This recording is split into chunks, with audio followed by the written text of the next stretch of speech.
Rasista a bývalý šéf Ku Klux Klanu Američan David Duke odjel odpoledne z Česka.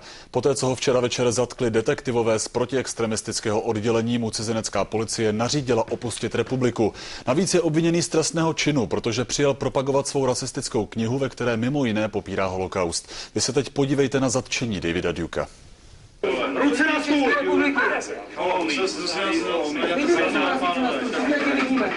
Můžete mi prosím říct, proč jsem zatčen? Že jste si mysleli, pánové, že jste mi odsudil, že jste mi zlomili, tak jste na velký mobilu. Budete zažívat peklo! A natáčej mě ty židomile. To je Filip Vávra, jeden z šéfů tvrdého jádra neonacistického národního odporu. To on pozval Dukea do Česka. Spolu s ním v restauraci, kde byl Duke zatčen, seděli i další neonacisté. Dukea odvezli policisté na toto oddělení v Holešovicích. Na jeho podporu se tam sešlo asi 30 neonacistů. Například Jiří Tůma, který je stíhán za násilí, nebo Patrik Vondrák, který pořádal pražský pochod židovským městem v den výročí nacistického pogromu na Židy. Mezitím detektivové Dukea vyslýchali kvůli pasážím v jeho knize, ve kterých popírá utrpení Židů za druhé světové války. Plynové komory v Dachau nebyly. Ukázalo se, že se jedná o dezinsekční komoru na vši. Výslech trval několik hodin, jeho obhajoby se ujala Klára Slámová a Kolja Kubíček. Slámová tvrdila, že Američan knihu napsal už v 90. letech a s jejím vydáním v Česku nemá nic společného. Pan Duke nemohl vůbec vydání knihy zde v České republice ovlivnit.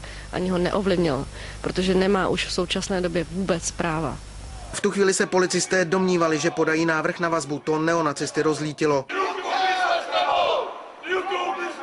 Davida Dukea odvezla policie bočním východem. Obávala se totiž, že jeho příznivci napadnou policejní eskortu. Eskorta s Dukem zamířila na cizineckou policii. Tam mu byl okamžitě ukončen pobyt. Policisté mu vystavili takzvané výjezdové vízum. Po 1 hodině dnes odpoledne odjel Duke autem do Rakouska. Nesmí ale do České republiky. Jak podle vás bude vypadat to vyšetřování? Je to zvláštní situace, protože mu tím vlastně byly odňata práva obviněného. Cestou právní pomoci bude předáno panu Dukeovi předvolání k líčení a na tuto dobu bude mít povolen přístup do České republiky. Proti obvinění chtějí Slámová s Kubíčkem podat odvolání, zároveň zvažují, že si budou stěžovat i na postup některých policistů. Pro televizi Prima Patrik Kaiser.